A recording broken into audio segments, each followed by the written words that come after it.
छत्तीसगढ़ में धान की खरीदी को लेकर सियासत एक बार फिर से शुरू हो गई है। वहीं भारतीय जनता पार्टी का कहना है कि 1 नवंबर से धान की खरीदी की जाए। किसान संघ की इस मांग को भाजपा पूरी तरह से समर्थन मिल रहा है।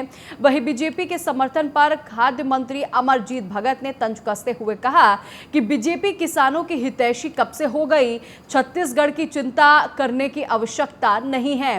वहीं किसानों की चिंता के लिए भूपेश बघेल सरकार है।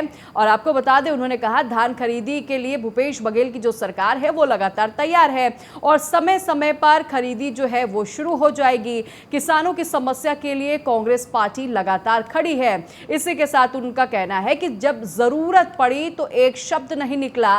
किसानों के पक्ष में इस खोखला बयानबाजी बीजेपी क्यों कर रही है। तो रायपुर से खबर आपको बता रहे हैं, जहां धान खरीदी को लेकर एक बार फिर से दोनों जो सरकारें हैं आपस में भिड़ती हुई नजर आ रही हैं। 1 नवंबर से धान खरीदी चालू किया जाना चाहिए, क्योंकि अधिकांश धान अक्टूबर के अंत तक पक कर तैयार हो जाएगा और बहुत कुछ कटाई भी हो चुका रहेगा। 1 दिसंबर से सरकार धान लेती है, उससे किसानों को भंडारण में काफ़ी दिक्कत आती है तथा अनेक प्रकार की परेशानियों का सामना करना पड़ता है। इसलिए हम छत्तीसगढ़ शासन से मांग करते हैं कि किसान हित में इस बार 1 नवंबर से धान खरीदी चालू किया जाए और छत्तीसगढ़ के सभी किसान संघ इस मांग को लेकर के मुखर हो चुके हैं। अगर इसमें आनाकानी किया गया तो हो सकता है आंदोलन की स्थिति बन जाए। छत्तीसगढ़ की सरकार किसान हितैषी है और किसान हितैषी परिचय देते हुए अविलंब अभी से घोषणा करें और खरीदी की व्यवस्था करें। देखिए, छत्तीसगढ़ राज्य में किसानों के लिए चिंता करने की आवश्यकता नहीं है। भारतीय जनता पार्टी को जितना विश्वास यहाँ के किसान माननीय मुख्यमंत्री भूपेश बघेल और उनके सरकार के ऊपर करते हैं, उतना और किसी के ऊपर नहीं करते। और यहाँ चिंता करने के लिए, काम करने के लिए हम लोग हैं ना। आपको 15 साल का समय मिला था, आपने चिंता नहीं किया।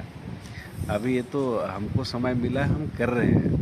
और धान खरीदी निर्धारित समय पे होगा, तैयारी पूर्ण होने पर होगा। जब फसल आ जाएगा, खरीदी केंद्र तैयार हो जाएगा, खरीदी केंद्र सूख जाएगा, उन तमाम तैयारियां जब हो जाएंगी और फसल तैयार हो जाएगा तो बिल्कुल खरीदी तो हर साल होता है, इस साल भी होगा। किसी को चिंता करने की आवश्यकता नहीं है।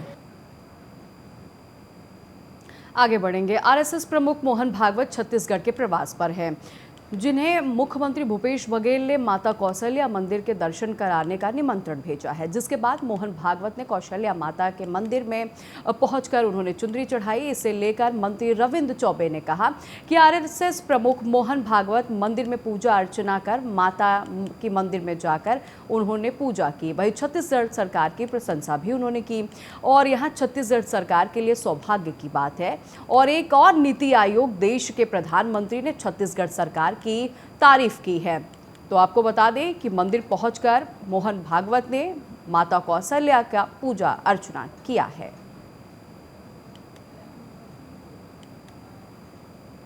छत्तीसगढ़ में आरएसएस प्रमुख हमारे बहुत ही सम्मानी मोहन भागवत जी का प्रवास हुआ। सौभाग्य है कि हमारे आदरणीय मुख्यमंत्री जी ने उनको माता कौशल्या के गोद में राम का मंदिर जो चंदखुरी में सरकार के द्वारा पुनरुद्धार किया गया है, उसके दर्शन करने के लिए आमंत्रित किया था। और स्वयं आदरणीय मोहन भागवत जी चंदखुरी गए, पूजन किए, दर्शन किए और सार्वजनिक रूप से उन्होंने कहा कि छत्तीसगढ़ सरकार का ये कदम प्रशंसनीय है। निश्चित रूप से सरकार ने जो काम किया है उसकी प्रशंसा किया जाना चाहिए। ये हमारे लिए बहुत ही सौभाग्य की बात है।